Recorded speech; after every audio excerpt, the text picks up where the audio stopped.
Nesta videoaula, nós vamos estudar o período barroco, o período da história da arte que veio imediatamente após o Renascimento. Ainda durante o século XVI, em 1517, Martinho Lutero ele apresentou uma série de críticas à Igreja Católica, como a venda de indulgências e outras questões que ele colocava em xeque, e começa assim um movimento de divisão da Igreja Católica no surgimento da Reforma Protestante. Daí surgiram depois outras divisões e a Igreja Católica Apostólica Romana deixa de ter a hegemonia absoluta ou praticamente absoluta na Europa Ocidental. Isso levou a uma resposta da Europa.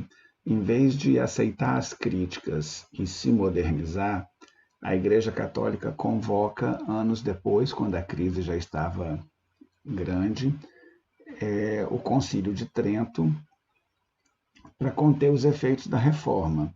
E em vez de se modernizar, como eu disse, eles reafirmam os dogmas da Igreja e mudam algumas posturas. Por exemplo, com a perda de fiéis na Europa, a Igreja começa um movimento expansionista em direção à África, à Ásia e à América recém-descoberta, para a formação de novos fiéis nesses lugares, com movimentos de grupos da Igreja voltados para o ensino, para a educação e para a catequese, como foi o caso dos jesuítas.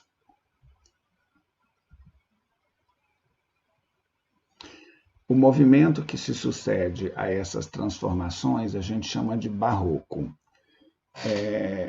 O nome barroco ele não era usado na época para se referir ao movimento, ele é um nome que veio depois que o movimento já tinha passado, e ele vem, na verdade, como uma espécie de crítica ou de repreensão àquele estilo. A palavra barroco já existia antes. É uma palavra com origem na língua portuguesa, inclusive, que era usada para designar pérolas irregulares. As pérolas que a gente conhece normalmente, elas são esféricas, são redondas, as pérolas clássicas cultivadas, mas as pérolas que surgem normalmente nas conchas, raramente elas têm aquela forma esférica normal. Elas são pérolas irregulares. E essas pérolas irregulares já eram chamadas anteriormente ao movimento de pérolas barrocas. Era um termo tão utilizado para se referir a coisas irregulares ou defeituosas.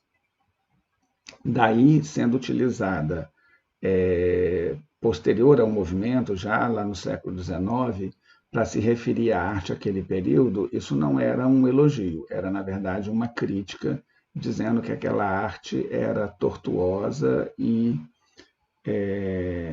irregular.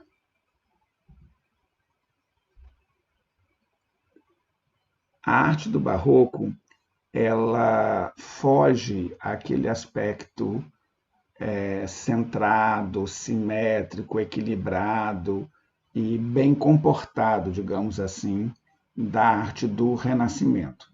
Aqui a gente está diante de uma escultura de Bernini chamado A Beata Ludovica.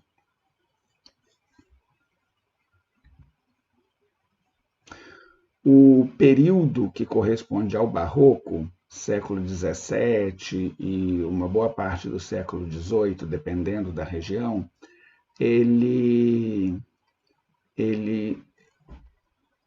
é considerado hoje como sendo um estilo internacional com variações regionais. Assim, a gente vai ter um barroco correspondente aos países católicos, um barroco correspondente aos países protestantes e um barroco a alguns países que, mesmo sendo católicos ou não, tinham uma monarquia forte. É o caso da França, que permaneceu ligada ao catolicismo, é o caso da Inglaterra, que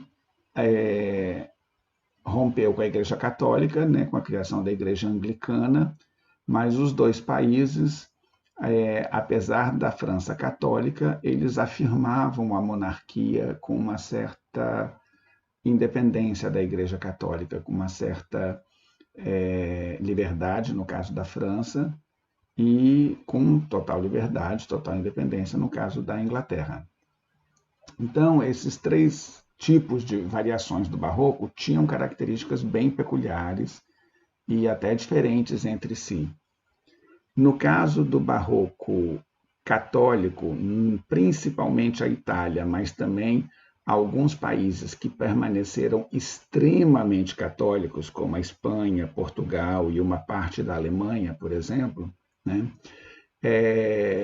Nesses países, o barroco ele tem características parecidas entre si, com maior ou menor aprofundamento dessas características. Os principais temas e o principal encomendador da arte era a igreja, ou pessoas fazendo oferendas à igreja, então os temas religiosos eles eram muito fortes, a arquitetura religiosa era muito forte, mas também temos palácios, temos também uma nobreza fazendo encomendas de retrato e outras coisas. A arte, uma das críticas recebidas pela Reforma foi de natureza racional. As críticas elas eram racionais, eram críticas do tipo para convencer as pessoas dos erros da religião católica. E os católicos, em vez de contra-argumentar com a razão, eles apelaram para a emoção. Então, em vez de procurar convencer os fiéis da necessidade de permanecer na Igreja Católica, eles resolveram seduzir e encantar os fiéis.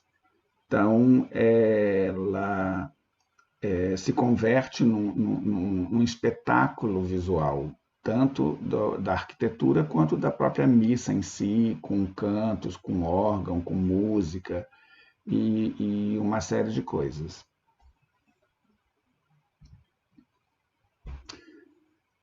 Nesses países do barroco católico, a gente tem como características marcantes, então, na arte, o apelo à emoção, ao excesso, à sensualidade no sentido de apelo aos sentidos, visão, audição, tato, olfato, a intensa religiosidade, o gosto pela monumentalidade, o caráter ilusionista de muitas das obras, e um limite impreciso entre as artes. Por exemplo, nessa escultura que nós vemos aqui, é uma escultura de Bernini, do Constantino, tendo uma visão da cruz, lembrando que Constantino foi o primeiro imperador de Roma a se converter ao cristianismo. A gente tem uma escultura de mármore. Essa escultura do cavalo e do cavaleiro é uma escultura de mármore, mas observem que ela está apoiada só nas patas traseiras, muito finas, com um peso maciço, o que quebraria, numa estátua normal, a perna do cavalo com o próprio peso da estátua. A visão da cruz de Constantino ela aconteceu ao ar livre. Então, ele coloca esse pano atrás, como se fosse uma tenda ou uma grande cortina ao vento, para dar a impressão de ar em movimento. E a luz que vem da cruz, que converteu o Constantino, ele colocou próximo a uma janela, em frente à escultura, uma cruz. Então, a luz que ilumina a escultura, que vem da janela, vem, portanto, da mesma direção da cruz, como se a luz que ilumina a estátua viesse da própria cruz. Então, isso colocado num nicho na parede, essa escultura ela fica em Roma, ao lado da Basílica de São Pedro, num corredor lateral, onde passam os dignatários da igreja e os presidentes de outros países, é uma espécie de corredor nobre. Então, o que a gente tem? A escultura é de mármore, o corpo do cavalo está preso por trás na parede por uma viga de ferro para que a escultura não quebre com o próprio peso. O planejamento atrás é de gesso, estuque de gesso. A estrutura arquitetônica dessa sala aproveita, inclusive, a iluminação. Então, a gente tem a arquitetura, a escultura em mármore, o trabalho de gesso, de estuque e a iluminação, todas formam um conjunto. Então, essa escultura ela não funciona em outro lugar ou não funciona colocada sobre outra condição de iluminação. É essa junção dos elementos que a gente fala de limites imprecisos entre as artes. A gente sente isso mais forte, por exemplo, nessa outra escultura de Bernini chamada O Êxtase de Santa Teresa. Santa Teresa foi uma freira que teve uma visão, uma espécie de epifania religiosa, quando um anjo de luz entrou no seu quarto e atravessou o seu coração com uma flecha imbuída do amor de Cristo. Então, ela tem aquele êxtase religioso. Vejam que uma das figuras mais importantes da doutrina deste momento não tem um contato com a religião através da razão, como propunha Martinho Lutero, mas através de um êxtase místico, emocional, de supressão da razão através dos sentidos. Ele fica numa igreja em Roma chamada Santa Maria della Vittoria, não é o altar principal, é uma capela lateral, e ela tem uma situação bastante peculiar. Aqui a gente tem a capela lateral inteira. Essa capela, que fica à esquerda do altar, ela tem na parte central este nicho com a escultura propriamente dita. Aqui a gente tem a escultura do êxtase de Santa Teresa. Mas ela está colocada dentro de um nicho com uma janelinha aqui em cima, que a gente não vê, mas eu vou falar dela daqui a pouco. E aqui é a capela propriamente dita. A gente tem um arco aqui em cima, com uma pintura no teto, né? Esses elementos todos, na verdade, formam um conjunto. Vamos ver. Na lateral, de um lado e de outro da capela, ao lado aqui do nicho com a escultura principal, a gente tem esculpidos espectadores, como se o êxtase de Santa Teresa, que aconteceu trancado na cela dela, sem contato com ninguém, cela, no caso, era como são chamados os alojamentos dos monges e das freiras, né? Digamos, no quarto dela, trancado.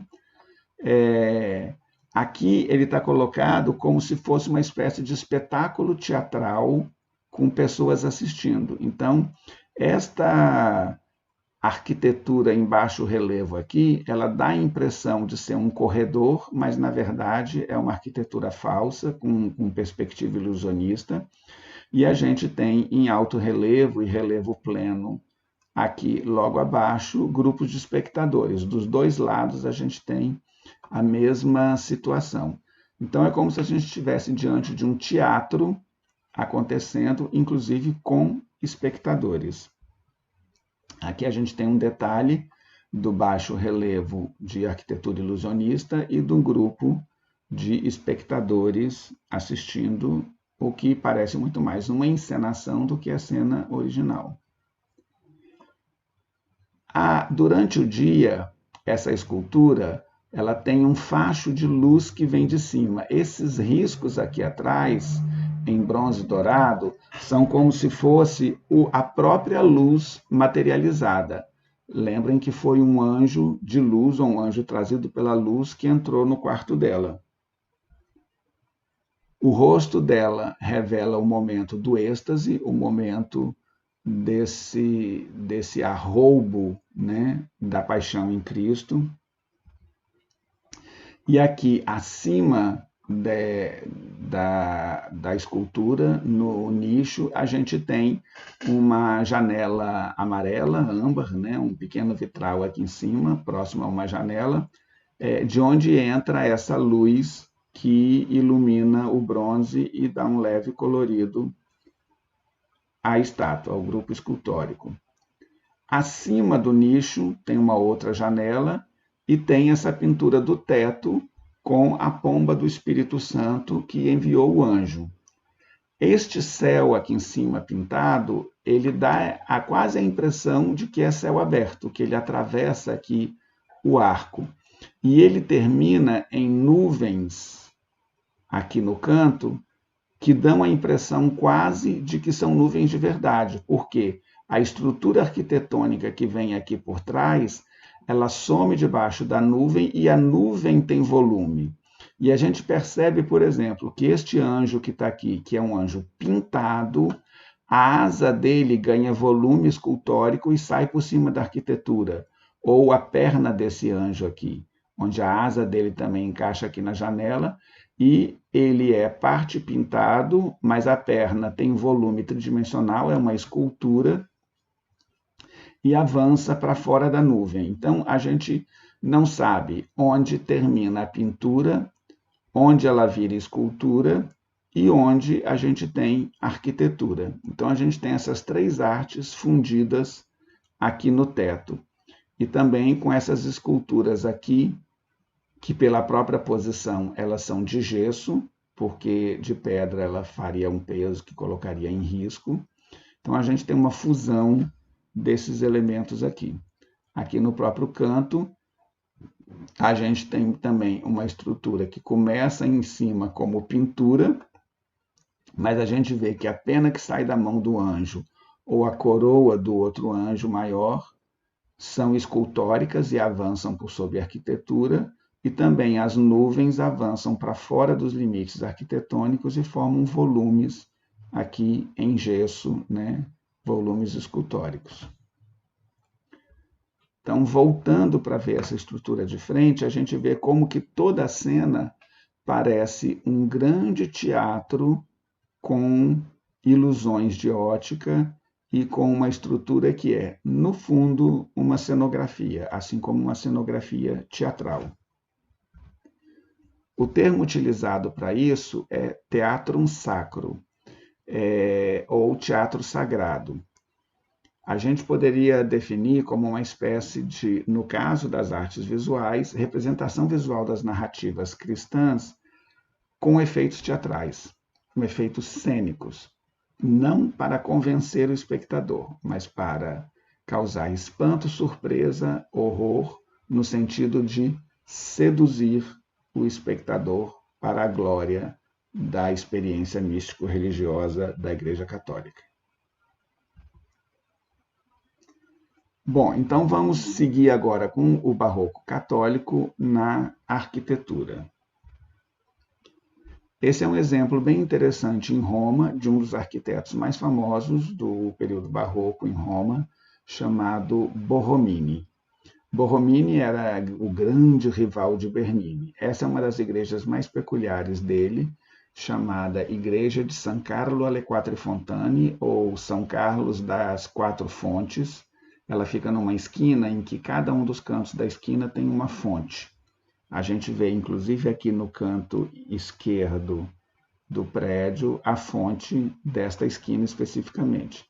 Observem como a fachada abandona aquela rigidez lógica do Renascimento em favor de uma arquitetura quase impossível e que faz avanços e recuos para causar algumas surpresas. Por exemplo, as quatro colunas que estão na fachada não estão orientadas para o mesmo lado, elas vão acompanhando a curva da própria arquitrave que tem aqui em cima. E se eu tenho aqui embaixo um recuo, um avanço para a porta e um recuo, em cima eu tenho esse tambor circular, que parece uma pequena guarita, que faz uma passagem do avanço da frente para esse recuo atrás dele. Então, eu tenho atrás 3 recuos em vez de ter o avanço central. Essa igreja ela tem uma planta oval por dentro, tá? E a gente vê essa ondulação e essa circularidade já anunciada do lado de fora por essa estrutura de curvas. Aqui uma vista um pouco lateral, com a fonte dela, e uma torre que é colocada em ângulo de 45 graus em relação à fachada. Aqui a gente tem a planta dela, a entrada é aqui por baixo, aqui na quina a fonte, e a gente chega nessa estrutura central da igreja, que é uma espécie de oval central, encaixada com quartos de círculo ou de ovais em cada um dos 4 cantos. Essa é a estrutura do teto, vista de baixo para cima. Ela tem esta janela que vem da porta. Ela tem aqui na parte central da cúpula 2 pequenas janelas que inundam de luz essa cúpula, e ela tem um lanterninho alto aqui, de onde entra também luz, com esse teto em dourado, visto de baixo para cima. É praticamente o único elemento de cor forte, com a pomba do Espírito Santo aqui também.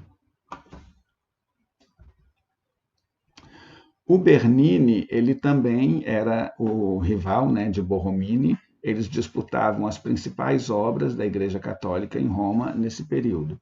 Aqui a gente tem a Basílica de São Pedro em Roma, que o projeto original, a gente já viu, era do Michelangelo, e que teve esta fachada prolongada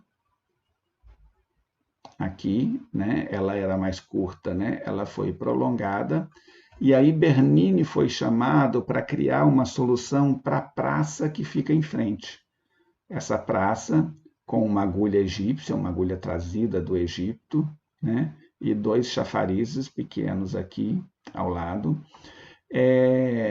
Ela recebeu de Bernini essa colunata, que ela segue na forma de um paralelepípedo inicialmente, mas que depois faz em cada lado um semicírculo, como se fosse a igreja com 2 grandes braços abraçando a multidão que fica aqui na frente, seja para entrar, seja para ver uma aparição do Papa da janela, quando ele dá a bênção à cidade e ao mundo, né? A bênção chamada Urbi et Orbi. Uma bênção à urbe, a cidade, e a orbe, a órbita, né? A Terra. É um efeito cênico muito interessante, esse dessa colunata abraçando a multidão. Aqui, visto do nível da praça, a gente tem a colunata seguindo para os 2 lados, ela tem uma estrutura até muito mais clássica, mais equilibrada. Em termos de comparação, apesar da gente estar em pleno barroco e de isso ser também teatral, também cenográfico, né, um tratamento cenográfico da praça, a gente observa que o Bernini era, comparativamente com o Borromini, era mais clássico, mais equilibrado, e o Bernini e o Borromini já era mais dado a roubos de exagero e de ousadia, mas também com resultados impressionantes. Os 2 eram não só rivais, mas é considerado hoje em dia a rivalidade que definiu o Barroco. Mas eles não eram os únicos arquitetos desse período, ou os únicos arquitetos com trabalhos importantes. A gente tem do Nicola Salvi, por exemplo, a fonte mais famosa de Roma, provavelmente a fonte mais famosa do mundo, a Fontana di Trevi.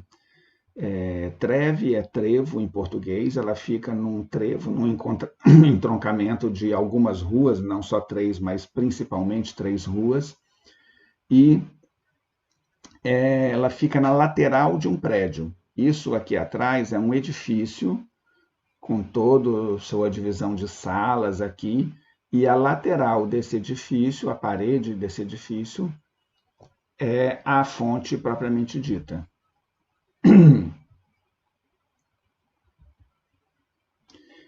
Esse gosto da ornamentação do barroco, ele chega a alguns limites bem ousados mesmo.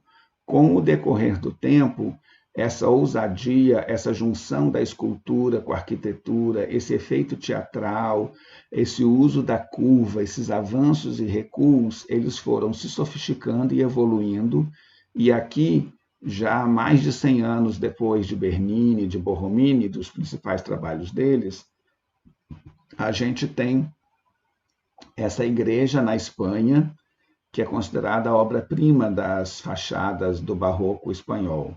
A gente tem a própria frente da igreja, né, no portal, colocada como uma espécie de nicho semicircular, com uma quantidade, uma profusão de esculturas, de volumes, de detalhes, de objetos, de colunas, né, criando quase um efeito de castelo de areia. É interessante pensar que isso se opõe ao Renascimento em termos de ousadia, da mesma maneira como o Renascimento se opôs ao Gótico em termos de simplicidade. A gente tinha na Idade Média o Gótico com todo o exagero, com todo o impacto visual, é seguido pelo equilíbrio e a contenção do Renascimento, e a gente volta no Barroco aquele mesmo gosto pela profusão que a gente tinha no Gótico, só que aqui com elementos, né, continuando do Renascimento, da tradição clássica. Então, ela continua tendo as colunas gregas e esses elementos aqui, mas usados de maneira muito mais livre e ousada do que no Renascimento. Coincidentemente, esta igreja ela tem uma fachada barroca, mas o interior é gótico. Isso é uma igreja gótica que teve uma fachada reconstruída no Renascimento. Essa fachada teve problemas e estava a ponto de ruir. Ela foi retirada e foi construída essa fachada barroca. Então, a gente tem um casamento aqui de uma fachada barroca com o interior de uma igreja gótica.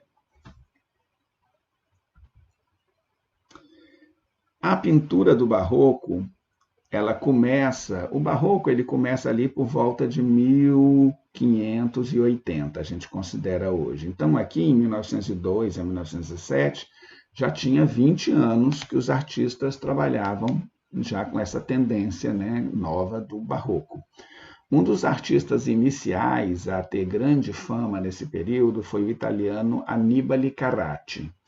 Aqui a gente tem uma Pietà, uma Nossa Senhora com Jesus no colo, ladeada por duas figuras, aqui no caso à direita Maria Madalena e à esquerda São Francisco, que não é contemporâneo de Cristo. Então, é uma figura anacrônica aqui no quadro. A gente observa que já tem algumas diferenças em relação ao Renascimento. Por exemplo, esse fundo mais escuro atrás deles, que a gente não vê com frequência no Renascimento, e a composição em diagonais. A gente tem, vindo aqui do canto superior direito, uma diagonal que pega a cabeça de Madalena, Maria e São Francisco. Aqui em São Francisco, com esses braços cruzados, pela mão de cá, a gente segue em direção ao corpo de Cristo, que faz a diagonal contrária. Então, a gente tem uma diagonal descendente, que bate aqui e desce na diagonal contrária. Essa composição em diagonais, ela vai contra os princípios do Renascimento. O Renascimento, ele imaginava mais uma coisa frontal, centralizada, simétrica, na grande maioria das vezes. Então, essa composição já é uma composição diferente do Renascimento. Mas, por outro lado, o Annibale Carracci ainda era um artista com uma influência forte do Renascimento. Por exemplo, a gente tem aqui cores bem definidas, limites precisos entre as figuras. Tudo isso vai ser rompido depois pela segunda geração dos pintores barrocos. Aqui também uma característica que também é herdada um pouco, né, do Renascimento, ou seja, o Annibale Carracci ele representa um lado bastante clássico do Barroco.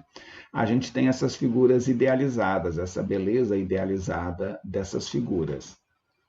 Isso vai ser rompido por um artista dessa mesma época, mas de postura absolutamente iconoclasta e irreverente, chamado Caravaggio, ou Caravaggio, na verdade, é o nome da cidade onde ele nasceu, né? Michelangelo Merisi. Então, ele era conhecido como Michelangelo Merisi da cidade de Caravaggio. Então, Michelangelo Merisi da Caravaggio, mas ele ficou conhecido mais como Caravaggio. Aqui a gente tem uma cesta de frutas. É um tema que a gente chama de natureza morta, still life em inglês. Só que ela é um pouco estranha, essa cesta de frutas. Se a gente for olhar aqui, a gente tem maçã bichada, tem algumas uvas meio secas, tem folhas ressecadas, tem folhas furadas de broca, de bichos. Isso daqui parece muito mais com uma cesta de frutas que a gente veria de verdade, pega com as frutas ao acaso, do que a visão idealizada que geralmente a gente tem em outras pinturas. Então, uma das características de Caravaggio, que vai se contrapor àquela visão idealizada do Annibale Carracci, é um realismo cru, é um realismo, às vezes, até cruel do trabalho dele. E esse realismo que ele já anuncia aqui no começo de carreira, a gente vê, é um quadro de 1595, que ele está no começo de carreira, mas que ele já anuncia esse quadro aqui, é quase como se fosse uma espécie de carta de intenções de até onde ele pretende chegar com o realismo dele. A gente vai ver isso nos trabalhos dele. Observa que a gente tem a mesma composição em zigue-zague que a gente viu no trabalho do Annibale Carracci. Também essa composição diagonal, em zigue-zague, ou baseada em curvas, em contraposição àquela organização simétrica e geométrica, né, do Renascimento, ela é típica do Barroco. A gente tem, a partir dessa figura aqui de cima, uma diagonal que vem pela corda até este homem que levanta a cruz de São Pedro. São Pedro ele foi crucificado de cabeça para baixo. Daqui a gente desce pela diagonal de São Pedro e pela cabeça em pé de São Pedro a gente vem na diagonal seguinte até esse homem que está empurrando a cruz com o corpo, e a gente faz ainda uma pequena diagonal com a perna dele, tá? Em zigue-zague, continuando o zigue-zague aqui. Quais foram as características de Caravaggio que contrapuseram o trabalho dele em relação a Annibale Carracci? Além dessa composição, que no caso aqui, né, é uma composição relativamente semelhante, a gente tem muito mais teatralidade. A gente tem um uso dramático da luz, a relação de claro e escuro aqui é muito mais exagerada. Esse claro e escuro, por exemplo, super dramático, super teatral de Caravaggio, ele impressionou tanto os artistas que muita gente depois seguiu, e muita gente, inclusive, famosa, hoje na história da arte, na verdade, tem essa dívida com Caravaggio, como, por exemplo, Rembrandt. Então, o termo utilizado para os artistas que seguiam essas características principais de Caravaggio é caravagismo, ou caravagistas, no caso dos artistas, né? Então, aqui, a gente tem essa luz mais dramática, mas a gente tem aquele realismo aqui. Observa que as roupas parecem mais sujas, as cores mais indefinidas. O São Pedro parece um velho, nada idealizado, e observa a quantidade de rugas nesse homem que está aqui ajudando a levantar a cruz também. Então, esse realismo cru que vai distinguir principalmente o trabalho do Caravaggio em relação a Annibale Carracci. O Caravaggio ele era muito complicado como pessoa, ele gostava de noitadas, se envolvia em brigas, andava armado, ao ponto de ter chegado a numa briga assassinar um homem, se tornou procurado pela polícia, mas o trabalho dele era considerado tão genial, tão revolucionário, que algumas das pessoas da própria igreja ajudaram ele a fugir e a se esconder. Ele passou alguns anos, inclusive, escondido na ilha de Malta, onde tem alguns trabalhos dele também. Esse outro trabalho dele é também muito conhecido, é uma deposição de Cristo. Essa figura com os braços levantados, ela não foi pintada por Caravaggio, ela é um acréscimo posterior para tornar o trabalho ainda mais exagerado. Mas a parte pintada do Caravaggio vem dessas mulheres aqui prostradas, né, Madalena e Maria, seguindo aqui pelas pessoas que estão segurando o corpo de Cristo. Observa que a gente faz um arco, né? Ele faz um arco descendente em curva, que quando chega na cabeça de Cristo, continua pelo corpo de Cristo até a pedra. E Cristo aponta a pedra, como quem diz, dessa pedra se erguerá a minha igreja. E sobe aqui pelas pernas novamente da outra pessoa, e a gente volta para o ponto de partida aqui. E o corpo de Cristo fazendo um corte horizontal, mais ou menos horizontal, aqui no meio da composição. Observem novamente a iluminação dramática, o uso do preto acentuado de fundo, e a gente tem aqui, como se fosse uma espécie de efeito 3D, algumas coisas tentando sair da tela. Por exemplo, aqui no centro, o cotovelo, né, deste homem apontado na direção da gente, como se ele avançasse para fora da tela.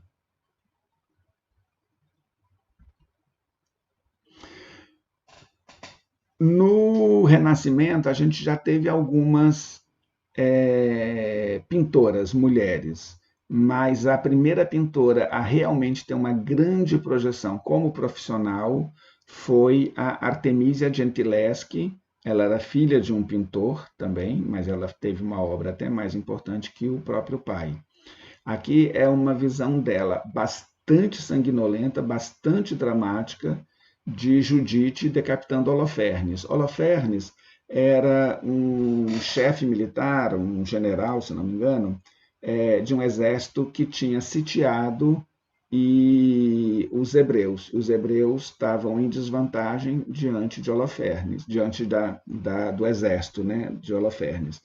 Então, a Judite, que era uma viúva, se torna amante de Holofernes, teoricamente traindo, né, os hebreus, e ganha a confiança dele, até um dia que, quando ele baixa a guarda, ela embebeda ele, corta a cabeça dele, sai do acampamento com a cabeça embrulhada num pano. Como amante dele, ela tinha passagem livre pelo acampamento, e finca a cabeça numa estaca em frente ao acampamento dos hebreus, com isso desestruturando o exército e libertando os hebreus. A Artemísia, né, há uma teoria sobre esse quadro, porque o rosto pintado aqui, né, na imagem de Judite é o próprio rosto da Artemísia, é um autorretrato dela. A Artemísia, ela, quando ainda era jovem, ela foi violentada, ela foi estuprada por um homem. E ela fez do quadro uma espécie de vingança. Então, ela representou a si mesma na figura de Judite e representou o estuprador dela no rosto de Holofernes. A Artemísia, ela foi uma das primeiras mulheres assim a ter fama e uma das primeiras mulheres a ser resgatada pelos museus. Hoje em dia, está acontecendo uma revisão nos grandes museus do mundo, que tem quadros de pintoras mulheres de várias épocas, mas que não expunha. Quando a gente visita muitos dos museus, a gente tem uma visão errônea que a história da arte foi feita só de artistas homens. Há mulheres pintoras em várias épocas, mas, na maioria delas, os quadros ficam muitas vezes guardados no depósito ou simplesmente não são mostrados com destaque. Hoje a gente está passando, felizmente, por um revisionismo histórico que está tirando da obscuridade várias pintoras mulheres famosas. Há vários livros hoje em dia já sobre isso, sobre a importância das mulheres pintoras. Mas uma das grandes estrelas desse revisionismo é Artemisia Gentileschi. A pintura no período barroco, esse caráter ilusionista e esse caráter de impressionar levou a uma revolução das pinturas de teto de igreja. Lembram como é a pintura do teto da Capela Sistina? A gente tem uma série de cenas pintadas como se o quadro tivesse sido virado e colado no teto, mas a cena não está sendo vista de baixo para cima, ela está sendo vista de frente. Esse teto aqui da igreja de Santo Inácio, em Roma, né, pintado por Andrea Pozzo, ele é um teto em abóbada, ele é um teto curvo, ele está apoiado. Se vocês olharem aqui em cima, as janelas de um lado da igreja, aqui as janelas do outro. Então, a gente tem um teto em curva aqui, aqui a gente tem a entrada da igreja, aqui a gente tem o altar, ou o contrário, não lembro, enfim. Mas no teto a gente tem pintado de maneira ilusionista, como se fosse continuando a arquitetura do primeiro andar da igreja. Tá? Aqui a arquitetura é real, aqui a arquitetura é pintada. E essas figuras, elas são pintadas como se esse prédio fosse aberto para o céu e com essas figuras flutuando aqui. Então, esses tetos ilusionistas, como se essas figuras estivessem flutuando sobre a cabeça, também faziam parte desse lado espetacular, ou até espetaculoso, da arquitetura barroca, da arte barroca.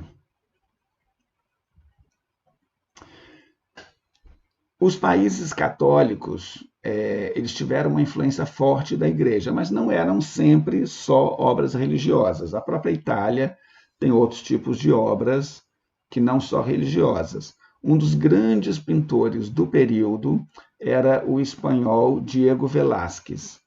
Velázquez, ele era o pintor da corte espanhola, e esse é um dos quadros mais famosos dele, entre os quadros famosos da história da arte, chamado Las Meninas.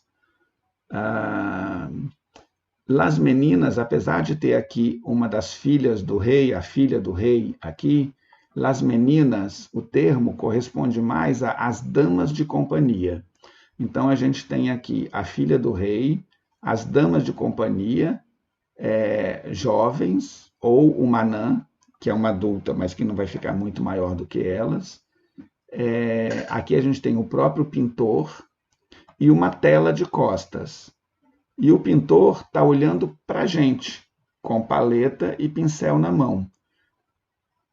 Quem somos nós? Quem ele está olhando? Quem ele está pintando? Né? A gente percebe isso nesse espelho aqui atrás. Aqui no fim, na parede, a gente tem um espelho, tem alguns quadros na parede, a gente está no ateliê do pintor, e aqui a gente tem um espelho com o rei e a rainha. Então, essa cena que está sendo vista é o próprio rei vendo Velázquez pintar o rei e a rainha, enquanto algumas pessoas da corte, no caso a filha, as damas de companhia, também um garoto, um cão, membros da igreja e pessoas da parte administrativa, nobres, né, aqui junto. Tudo isso numa sala meio às escuras, com a luz de uma janela, a gente não vê a janela, mas a luz entrando. Então, a gente tem aqui elementos também tipicamente barrocos, uma composição que não é simétrica, que não é regular, um efeito surpresa, uma engenhosidade na composição e no tema, e um jogo de luz também com claro e escuro dramático aqui. Então, a gente vê que mesmo nas obras que não eram religiosas, a gente vê as características do barroco presente.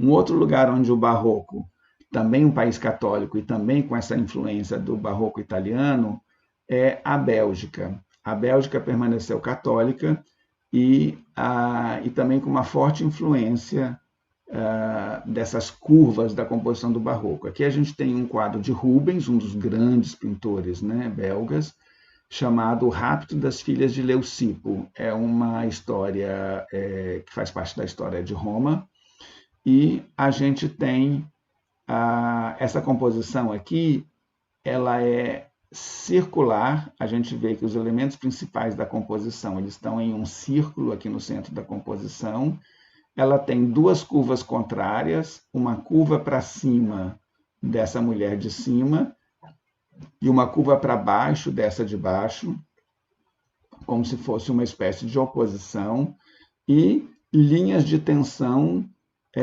bastante acentuadas. A gente tem uma diagonal que vem aqui dessa perna e do braço, né, até aqui o outro cavaleiro, o cavalo e esse manto vermelho. A gente tem espirais, tem uma série de elementos de composição que fogem completamente daquela composição equilibrada renascentista também, é típica do barroco de influência católica. Na escultura, a gente tem muita escultura em muitos lugares, mas nenhuma dos escultores teve a fama que Bernini.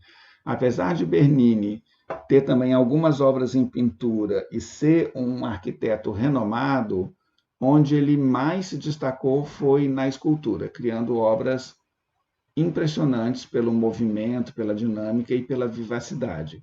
Aqui, também uma cena de rapto, a gente tem uma cena mitológica, o rapto de Proserpina, ou Proserpina, que é uma escultura, um grupo escultórico, na verdade, melhor dizendo, em que o homem levanta o corpo de uma mulher do chão. Um detalhe impressionante dessa escultura é o detalhe das mãos aqui do homem, segurando o corpo da mulher, e a força da mão dele fazendo uma pressão sobre a pele dela, sobre a carne dela. Então a gente vê aqui nos detalhes dos dedos, como que os dedos se afundam no corpo dela, segurando a perna aqui e a barriga dela, o tronco dela. Então, é um trabalho, além das veias, dos detalhes, né, do cabelo, de tudo, impressionante essa mão aqui. Bom, nós vimos aqui as características principais do barroco nos países de influência mais direta do catolicismo. Essa influência ela também veio para a América Latina, né? Porque nós, como a América Latina principal, né? Tirando a Guiana, né? Que teve influência francesa, holandesa, ou mesmo os Estados Unidos lá para cima, que já não é mais América Latina, a gente foi colonizado por Espanha ou por Portugal, dois países extremamente católicos. Então, aqui na América, a gente também tem a influência do barroco católico. Na Holanda protestante, a gente tem o surgimento do que a gente vai chamar de burguesia de maneira mais moderna.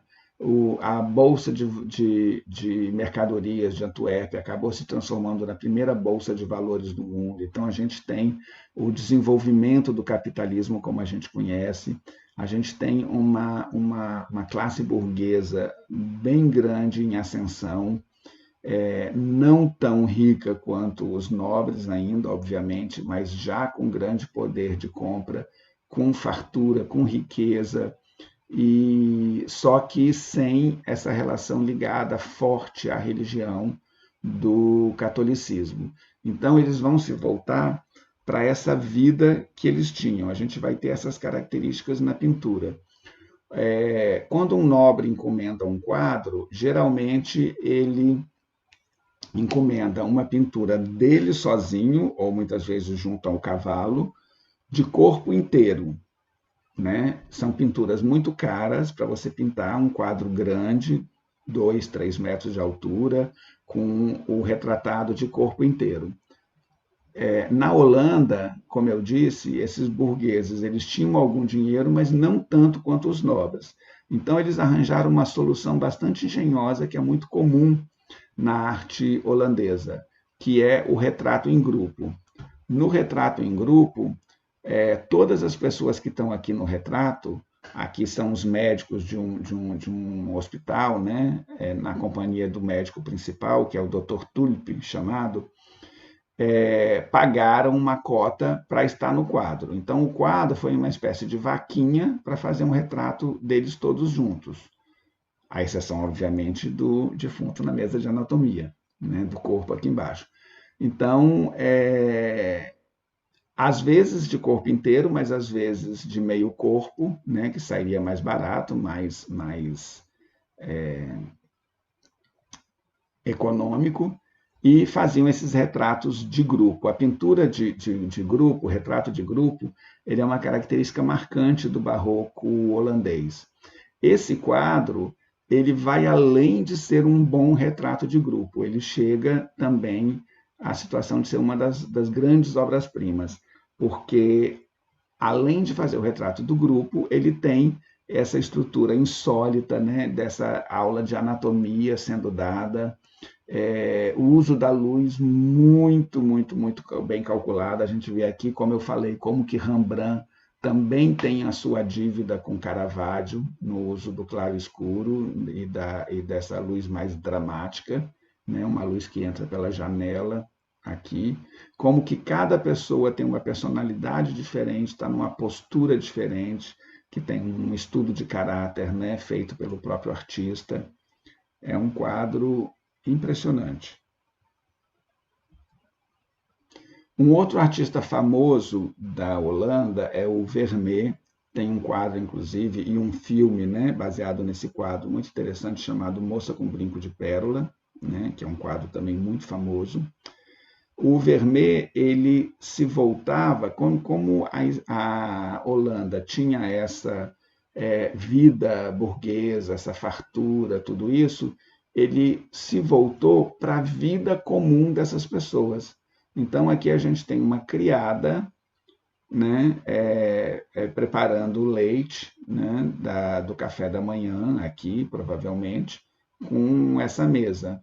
Ela provavelmente vai levar esses elementos para a mesa principal da família onde ela trabalha, e a gente tem aqui essa cena do dia a dia. Esse tipo de pintura com cena do dia a dia era chamada de pintura de gênero. É o nome que é dado a uma pintura que representa cenas comuns do cotidiano com pessoas comuns. Isso se chama pintura de gênero.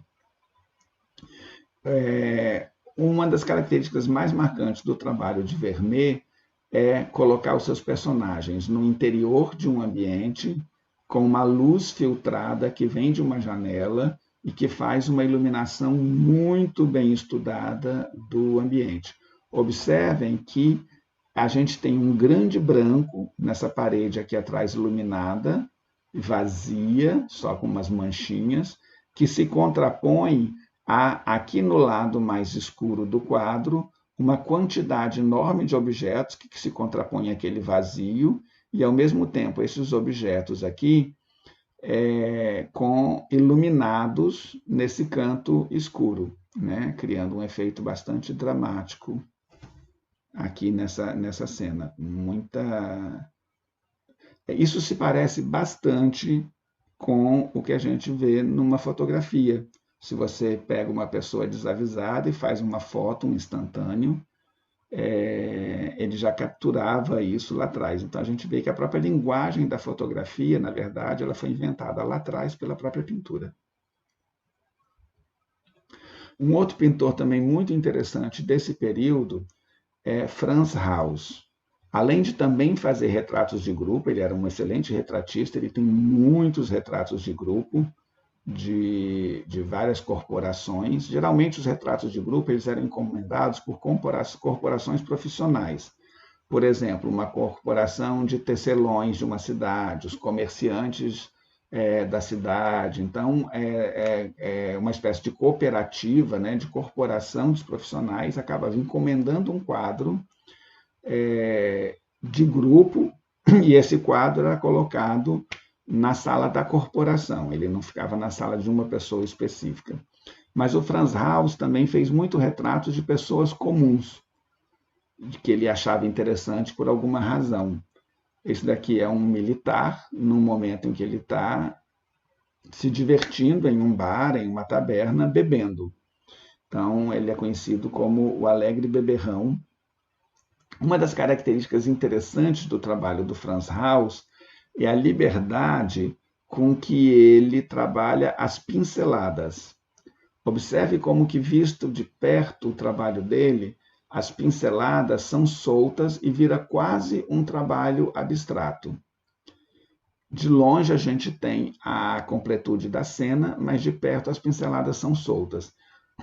A pincelada solta não é exclusiva do Frans Hals, não. A gente tem pinceladas intensas e também relativamente soltas em pintores também como Rembrandt ou como Rubens, né? Tanto da Bélgica quanto da Holanda e também de outros lugares. Mas em Frans Hals, as pinceladas não são largas e manchadas como nos outros pintores, mas finas, feitas com pincéis finos, o que faz com que a pintura dele vire uma sequência de risquinhos. Em algumas obras é muito forte, muito forte.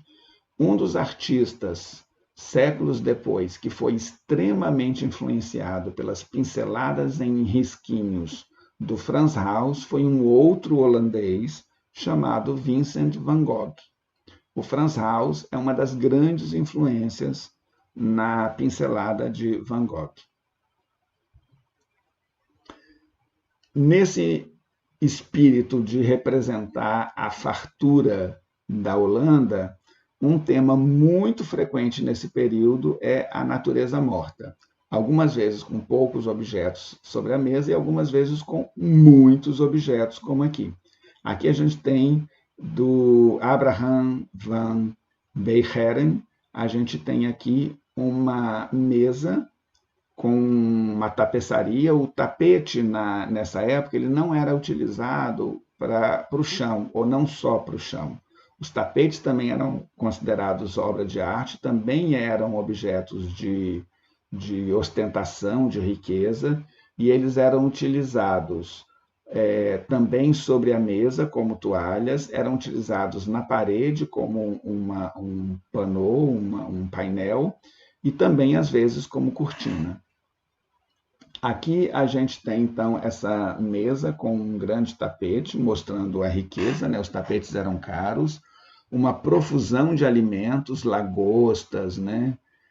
E objetos também, e vários materiais. O artista, ele aqui faz uma exibição da sua capacidade de representar materiais. A gente tem louça, concha, metal, metais dourados, prateados, tem vidro transparente, água, carne de peixe, frutas, a lagosta, a casca da lagosta, além de elementos como pedra, o vidro aqui novamente, o tecido grosso dos fios da tapeçaria, o tecido mais fino aqui branco, e ainda, através de uma cortina, um pedacinho de paisagem. Como quem diz, eu sei fazer tudo e mais um pouco. Então a gente vê que na Holanda a gente foge dos principais temas clássicos da pintura, que seriam ali o tema religioso, o tema histórico, o tema mitológico. Há também esses temas na Holanda, mas a Holanda vai trabalhar muito com o retrato de grupo, o retrato de pessoas desconhecidas, a pintura de gênero, a natureza morta e a paisagem. São os temas fortes da pintura holandesa, do século de ouro, como é chamado, da pintura holandesa. Aqui a gente tem, do Ruysdael, essa paisagem de um moinho à beira-mar, né, que é muito comum na região. Então, é uma abordagem também muito comum na Holanda. O que acontece? Uma das análises que é feita é que os holandeses se tornam os primeiros investidores em arte. Então, se você encomenda um retrato seu, ele é para colocar na sua casa. Se você encomenda uma pintura religiosa, muitas vezes ela é para ser doada para uma igreja. E são obras que são feitas para uma destinação específica. Mas os outros temas, como pintura de gênero, retrato de um desconhecido, paisagem, natureza morta, todos esses temas podem ser comprados e vendidos com mais facilidade. Então, surge também aqui nessa região, além do crescimento do capitalismo e além da primeira bolsa de mercadorias que gerou a primeira bolsa de valores, a gente tem o surgimento também do mercado de arte. da arte como objeto não só de encomenda para um fim específico, mas de compra e venda. Então, nesse período, começam artistas a não mais trabalhar só com encomenda, mas também pintar por conta própria e vender o trabalho depois de pintado. Daí a necessidade de pintar um tema que fosse mais universal, né?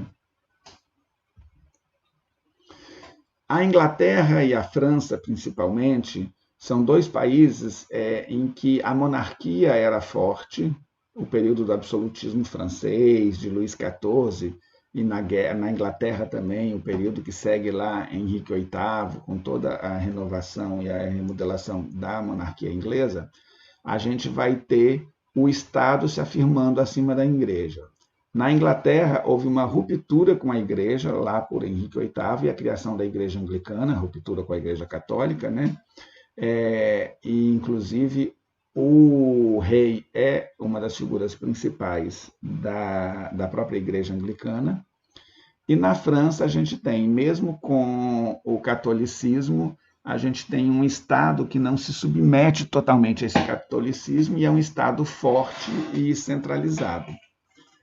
Então, essas grandes monarquias, elas não vão se submeter ao gosto exagerado do barroco italiano, mas também não vão fazer uma ruptura tão forte quanto teve a Holanda protestante.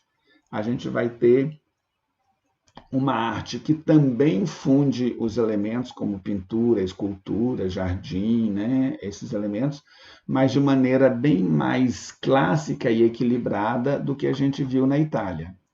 Um dos exemplos mais fortes desse período, né, na França, é o Palácio de Versalhes, que é um conjunto de reformas e aumento, né, do projeto original do palácio, que foi feito principalmente por Luís XIV. Ele criou um palácio gigantesco, obrigou a nobreza a morar uma boa parte do ano no Palácio de Versalhes, centralizou tudo ali e criou grandes festas, grandes espetáculos, uma estrutura também teatral, mas menos chegada àquele conjunto de curvas e contracurvas típicas do barroco italiano. Então, a gente tem um período bem mais clássico que o italiano, tanto que na França esse período eles os historiadores franceses, boa parte deles, não costuma chamar esse período de barroco, mas de classicismo. Aqui é o Palácio de Versalhes. Originalmente ele era só esse trecho central aqui, esses três lados. Era um palácio de caça, um palácio afastado de Paris, né, onde o rei ia para caçar aqui nos jardins e tudo isso. E o Luís XIV foi fazendo todos esses acréscimos, né, com todas essas alas e com vários anexos. Aqui, por exemplo, é uma capela, depois a gente tem o teatro, tem uma série de partes anexas aqui, e fora o jardim gigantesco com outros palácios pelo jardim. E o jardim também cheio de recantos com efeitos. Por exemplo, aqui a gente tem uma espécie de teatro de águas.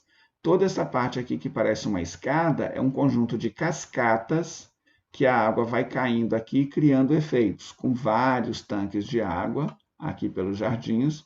Aqui a gente tem também um outro conjunto escultórico grande, com uma gruta, com Apolo, com as ninfas. E o jardim cresce ainda para cá, muito maior do que isso, com outros palacetes aqui também, como o Trianon e o Petit Trianon, e até uma fazendinha que foi acrescentada depois, no período da Maria Antonieta. A Maria Antonieta ela era austríaca, então ela tinha saudades daquela vida, né, mais restrita da Áustria, então foi criada uma espécie de cantinho austríaco para ela, uma pequena fazenda interiorana austríaca, de brinquedo quase para ela, e que está lá até hoje. Então, se a gente for ver que o palácio original era só esse trechinho aqui, a gente pode dizer que o Palácio de Versalhes, na verdade, é um grande puxadinho. É um puxadinho que o Luís XIV fez para exibir em pompa e circunstância a sua glória. Aqui é a entrada do palácio vindo de Paris. A gente chega por esse portão, todo em ferro dourado. Aqui é a parte original do palácio e esse aqui é o quarto de Luís XIV, bem aqui no centro, logo da entrada, virado para o sol da manhã. Esse é o quarto dele. Básico, simplesinho, né? Bem discreto, modesto, só que não. Aqui a gente tem a cama do rei, com essas partes de cortina para fechar, uma cama de dossel aqui, uma porta que vai para o quarto da rainha, uma porta do lado de cá também que vai para a parte administrativa. Uma mureta no meio, essa mureta é original, e a outra metade do quarto vazia, com as janelas aqui. Então, toda manhã, um grupo de pessoas privilegiada era escolhida e vinha assistir à cerimônia do rei nascer, do rei acordar, né? Então as pessoas eram trazidas aqui, ficavam aqui como um teatrinho mesmo, os criados vinham, abriam as cortinas, vestiam o rei e o rei se levantava. Eles abriam as janelas, esse quarto é virado para o sol nascente, então a luz do sol iluminava o quarto no momento em que o rei acordava. Como ele era chamado de Rei Sol, esse despertar diário do rei era chamada de cerimônia do sol nascente. Bem simplesinho, né? Esse é um dos lugares mais impressionantes do palácio, é a Galeria dos Espelhos. Ela fica de frente para os jardins. Essa parede aqui, na verdade, fica de costas para a cama dele fica encostada aqui. Galeria, em francês, era o termo usado para corredores. Então, esse, na verdade, é um corredor de ligação de uma ala com a outra, aqui no andar de cima. E como eles decoravam os tetos ou as paredes desses grandes, enormes, largos corredores, que na verdade são salões, né? Como eles decoravam com pinturas, é daqui que vem o hábito da gente chamar lugar onde se expõem obras de arte de galerias, galerias de arte. O efeito aqui é todo cênico também. A gente tem do lado aqui direito janelas que dão para o jardim e do lado esquerdo espelhos que duplicam o tamanho do salão. A gente tem pinturas no teto, esculturas por todo lado, variação de materiais, pedras claras, pedras vermelhas, douração em cima de estuque de gesso, né? Um conjunto de efeitos, mais os lustres, né? Para criar um esplendor. Então a gente vê que mesmo que a gente tenha por fora uma aparência mais clássica, eles gostam, têm aquele mesmo gosto do excesso do barroco italiano, apesar de ser mais clássico, mais reto, sem tantas curvas quanto a Itália. Mas uma coisa que é típica do barroco, é frequente no barroco italiano e que a gente vê aqui, é o que a gente chama de horror vacui. Horror vacui é latim para aversão ao vazio. O que isso significa? Que cada pedacinho das paredes e do teto vai ser preenchido com algum elemento decorativo. É esse excesso que a gente vê aqui em Versalhes, mesmo eles chamando isso de classicismo, é muito coerente ainda com esse excesso que a gente vê em Roma também, que é, no barroco católico, encher cada pedacinho das igrejas com elementos de decoração. Então a gente vê que, apesar dos franceses chamar isso de classicismo, isso é barroco, sim. Aqui um detalhe de uma das fontes dos jardins do palácio. Aqui a gente já está no outono, né, com as folhas mudando de cor. Esse chafariz aqui está desligado, mas daqui sai água como se esses cavalos estivessem vindo do céu ou saindo da água e batendo assim, empurrando a água. A pintura francesa, ela vai ter mais influência aqui do Annibale Carracci, por exemplo, do que propriamente do Caravaggio. Apesar da gente ter aqui um jogo de luz e sombra típico do caravagismo, um pouco, é uma cena ao ar livre, mas a gente tem sombras bem dramáticas. Por outro lado, a gente tem um espaço, uma valorização da paisagem que pega um pouquinho o lado holandês, mas que pela colocação das figuras, são temas mitológicos, né?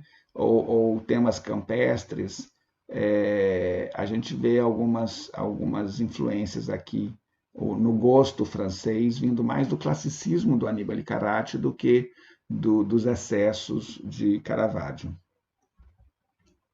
Na Inglaterra, um dos elementos mais impressionantes desse período do barroco inglês, né, do classicismo inglês, vai ser a Catedral de São Paulo, a Catedral de St. Paul, do Christopher Wren. A gente nota aqui de cara uma forma que a gente já conhece da aula passada, que é essa cúpula sobre tambor, inspirada no Tempietto de Bramante, e também com ecos aqui, obviamente, da cúpula de Michelangelo do teto da Basílica de São Pedro. Ela é uma igreja quase em cruz latina, a cabeça aqui é bem mais longa do que seria na cruz latina, um pouco mais curta, mas a gente tem uma estrutura de grande impacto na paisagem de Londres. Observa que os prédios ao redor eles são mais baixos, apesar de terem vários andares, eles são mais baixos que a igreja, e a igreja se destaca nessa região ao redor. Mesmo prédios mais modernos ainda foram mantidos mais baixos. E a gente tem essa torre aqui, essas duas torres, que lembram, inclusive, as torres de Borromini, com essa estrutura das colunas mais na diagonal e esse jogo de curvinhas que a gente vê aqui. Tanto nessas torres aqui, quanto na lanterninha aqui em cima da cúpula, a gente sente a presença de elementos, né, também do barroco. O barroco brasileiro, como eu falei, por influência do barroco católico da Península Ibérica, né, da Espanha, mas principalmente para a gente de Portugal, ele chega aqui um pouco tarde, principalmente a partir do século XVIII, né, quando já tinha 100 anos de barroco na Itália, é que o barroco chega aqui no Brasil, porque aqui ele vai chegar principalmente com o enriquecimento do Brasil, quando a gente encontra aqui nas explorações, principalmente a partir do ciclo do ouro. E a gente vai ter no Rio de Janeiro uma grande leva de obras religiosas, na Bahia, que eram duas grandes cidades do litoral, mas também em Minas Gerais, nas regiões onde o ouro foi extraído.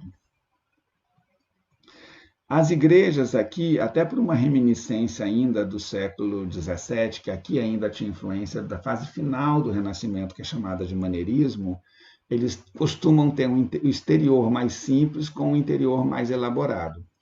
Esse exterior aqui, por exemplo, do Mosteiro de São Bento, no Rio de Janeiro, ele ainda guarda resquícios dessa fase final do Renascimento, ele é considerado um exterior ainda maneirista, mas ele já tem essa contraposição que a gente vai ter aqui no Brasil com muita frequência, que é um exterior mais sóbrio, que conduz a um interior extremamente elaborado. O Mosteiro de São Bento é um dos interiores mais ricos aqui do Rio de Janeiro, interiores de igreja, de prédios.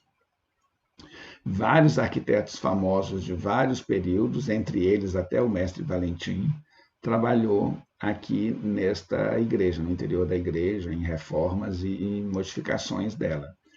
Ela tem bastante elementos dourados, mas ainda tem um excesso de elementos decorativos, colunas próximas de colunas, com estátuas, com pinturas, e a gente percebe, por exemplo, nessa lateral aqui, né, ao lado da coluna, onde a gente poderia ter uma parede lisa, como que as coisas continuam excessivamente elaboradas e excessivas. Quase não existe espaço para o olho descansar diante desse conjunto aqui do interior. Daí, novamente, aquela expressão horror vacui, né? Aversão ao vazio. Cada espaço vazio você vai encher com um elemento decorativo. Uma outra igreja muito interessante aqui no Rio de Janeiro é a Igreja de São Francisco da Penitência, que é uma igreja pequena, de ordem terceira, que fica no alto ali do Mosteiro de Santo Antônio, no Largo da Carioca. É uma igreja que vale a pena conhecer, que poucas pessoas conhecem, e é uma igreja de São Francisco de Assis, São Francisco da Penitência, né? A gente tem aqui no altar São Francisco diante do Cristo seráfico, o Cristo com asas de serafim, com 6 asas, que desce do céu para transferir a São Francisco as chagas, que a gente até já viu anteriormente. Ela é uma igreja toda em talha dourada. Ela é em talha de madeira e ela é praticamente toda revestida de folhas de ouro. Ela é também uma igreja impressionante e muitos cariocas sequer sabem que essa igreja existe. Ela é uma obra-prima do barroco carioca. A gente percebe aqui também o horror vacui, né? A decoração em cada cantinho, sem vazios, e essa talha dourada que a gente chama, essa talha em madeira folheada a ouro. Uma obra famosa do mestre Valentim, aqui já na parte não de arquitetura religiosa, mas arquitetura civil, que é um dos marcos da paisagem carioca também, é o chamado chafariz da Praça 15, ou chafariz do mestre Valentim. É um chafariz que ficava à beira-mar. Essa parte aqui de pedra que a gente vê com essa escadinha já era o mar, né? E era um chafariz para levar água aos navios da cidade. Aqui no canto esquerdo, essa parede aqui já é o Paço Imperial. No interior de Minas, a gente teve vários arquitetos famosos também, mas o principal deles é Aleijadinho. Esse aqui é um conjunto arquitetônico muito famoso dele, chamado Santuário de Bom Jesus de Matozinhos. Dele aqui a gente tem a escadaria com os 12 profetas, que é um dos elementos mais famosos da escultura, né, e da arquitetura mineira. E descendo aqui essa ladeira, a gente passa por várias capelinhas com cenas da Paixão de Cristo. Esse conjunto fica em Congonhas, em Minas Gerais. Aqui é o interior de uma das capelas. Aqui a gente tem a ladeira com a capela e aqui nas laterais as casinhas, as cabaninhas, né, as capelinhas, com várias cenas.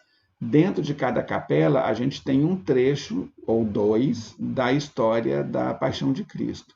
Aqui a gente tem, por exemplo, Cristo carregando a cruz, né? Aqui o véu onde ficou impregnado o rosto de Cristo e os guardas conduzindo a caminhada, né, até a cruz, o Calvário. A gente vê que as esculturas são colocadas aqui como se fosse um pequeno teatro. Tá? Voltamos aqui ao teatro sagrado, né? As paredes foram pintadas com a paisagem do local. Essas capelas a gente não entra nelas, a gente só olha da porta. A porta é uma grade. Então, da grade da porta, a gente olha o interior e a gente tem em cada uma delas como se fosse um momento de uma peça teatral que vai se desenrolando na medida em que a gente vai andando. Então, a primeira capela, que fica, na verdade, de frente, no centro, a gente tem a Última Ceia e a gente vai seguindo em zigue-zague até a crucificação de Cristo.